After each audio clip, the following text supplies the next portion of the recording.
Yeah, I put my dad in the street against a heavyweight. I've gone back to the dad. I've punched him a few more times. 5 blokes outside my front door. Can you come and help One me? hell of a fucking story, so stay tuned.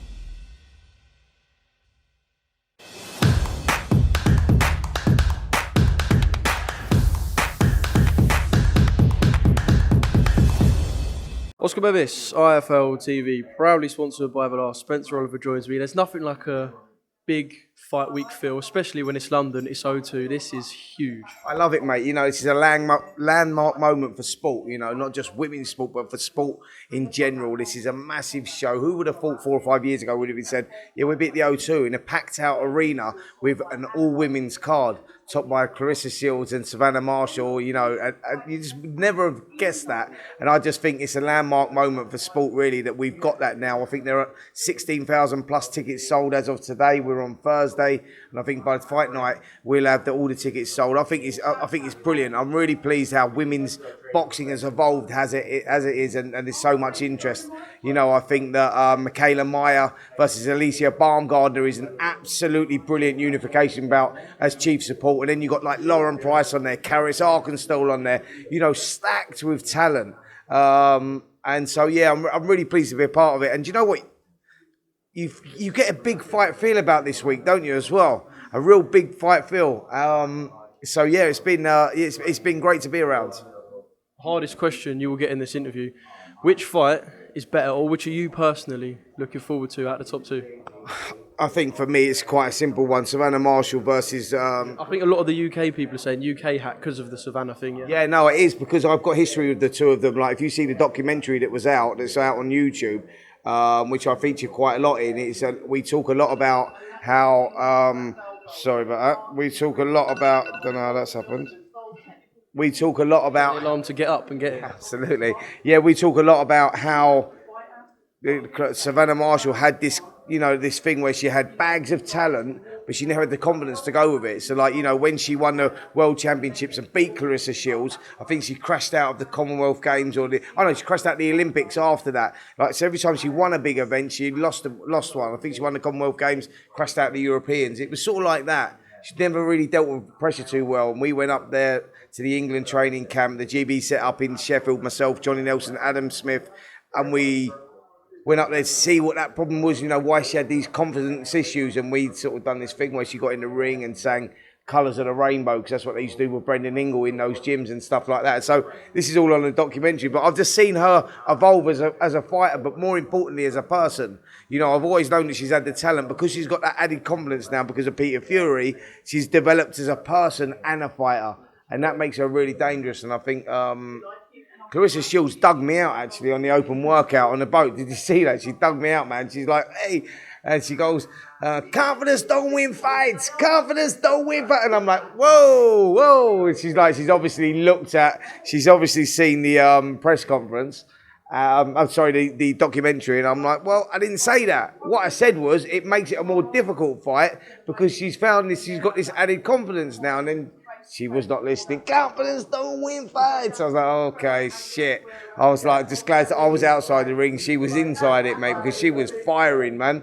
But yeah, there you go. You know, emotions are running high right now. Tensions are rising as we're getting closer, because there's a lot on the line. You know, a fight of this magnitude, there's a lot on the line, and this is a rivalry that's been simmering for like 10 plus years, and now we're finally getting together. And neither girl wants to lose, and neither girl believes they're going to lose. You rarely get it where you look into two fighters' eyes and go, they truly believe. You always get one who looks like there's even an inch of give, isn't it? You can see a little crack. But with these two, nah, man. I think the loser, they're going to go into a dark place, the loser. I really do, because they are that confident, but there's also that rivalry between them. They generally dislike each other. They do not like each other. I'm putting that politely, by the way, dislike. You know what I'm saying. You know, Oscar, like, it is one of those. So, yeah, we'll see how it goes. But wicked card, man. Wicked undercard as well. We've got young Shannon Ryan on there, Ebony Jones on there. There's some really good fighters. So it's stacked with talent. I'm looking forward to Saturday, man. Buzzing. It's going to be a mega night at the O2. One thing I do want to talk about in terms of maybe a mentality thing is you said that Clarissa kind of dug you out.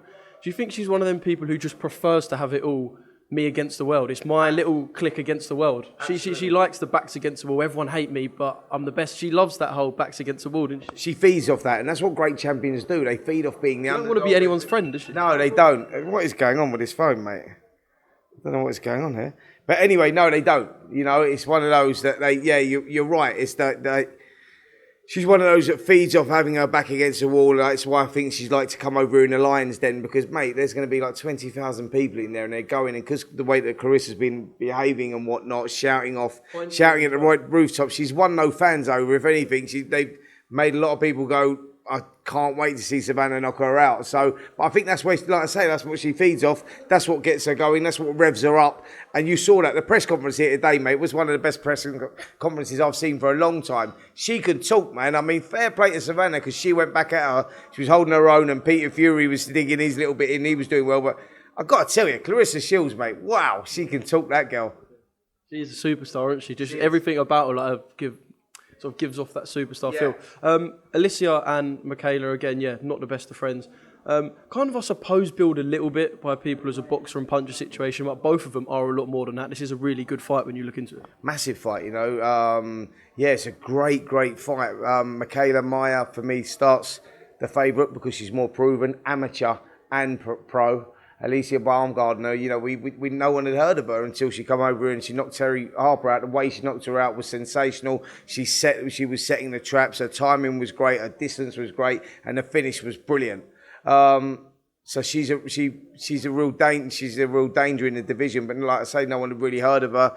Speaking to Michaela Mayer and her team, they said, listen, she never achieved anything as an amateur. She's sort of come out of nowhere, but there is a rivalry there, a real rivalry, and I think, Baumgardner, she fancies it. She wants that. She wants to unify those titles. So it's going to be a great fight. But Michaela Mayer, she can fight, man, and she'll try and take her into one of those dogfights, and she'll try and take her into the trenches, because that's what she does. Great chief support, that. Mate, cannot wait. Do have to ask you about. I'm not going to talk about the Joshua Usyk, because that is. I say it's been and gone. We've had the whole Fury thing, the 60-40 offer. I know Frank Warren has come out and said the deadline for that's today. Do you find it kind of weird in the sense that there was the back and forth for 18 months and it didn't happen, and now it looks, I'm not going to say it looks close, but we're kind of getting told it has to be done in the space of a week, out of nowhere? I think it will happen as well. I really do, because Usyk's out of the picture. He's injured. He can't fight until next year. Tyson Fury's looking for an opponent, and we've heard him calling out Manuel Charr and all that. No one gives a shit about that. No one wants to see that. And people do want to see Anthony Joshua versus Tyson Fury. Forget that Joshua's coming off 2 losses back-to-back against Alexander Usyk. Different style of fighter. You know, he was quick, he's good movement, and, you know, he showed that he's a great fighter, but for different reasons. Tyson Fury Joshua is still a great fight. It's a fight that people want to see, and I think it's a fight that I hope that we get, and I believe we will get it. I think we'll hear about that announcement in the next couple of days. I know Anthony Joshua wants Joshua wants that. He wants the fight. I know that he's accepted the 60-40, so he's just waiting for contracts to come over. If they come over, game on, baby. Fight's on, whether that's November the 26th, December the 3rd, December the 17th. I know that's Joshua's preferred date.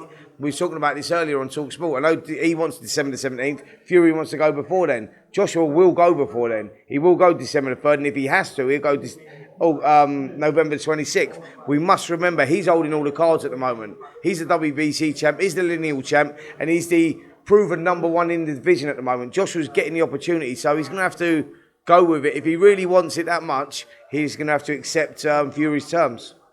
Just one more thing on this. I kind of wasn't expecting today, considering how many people I asked the question, for people to go, if I was Joshua, I would advise against taking it. I know you just said the fight's there, take it, you want it to happen. I don't know if you spoke to a lot of people about it. I'm kind of shocked how many people are going, sit back, drop the level down and take it next year. What are they talking about? Why would you do that?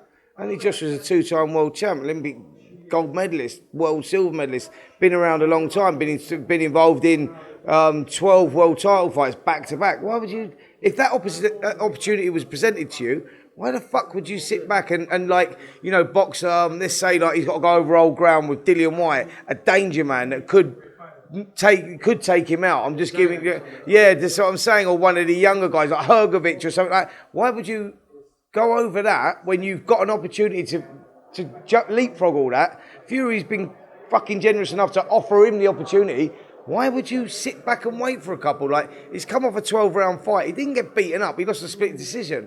He was doing well in that fight. So he's got the rounds in the bank that he needed. So why wouldn't you go over that one? So fuck knows what people are going on about and saying sit back. That's like madness to me. My advice to Anthony Joshua is take it, mate. Bite his hand off and go for it. Like, I'll take that with both hands. It's like, yeah, it's an opportunity of a lifetime.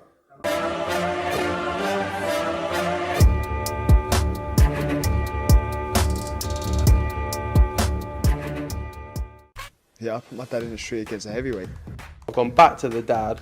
I've punched him a few more times. 5 blokes outside my front door. Can you come and help One me? hell of a fucking story, so stay tuned.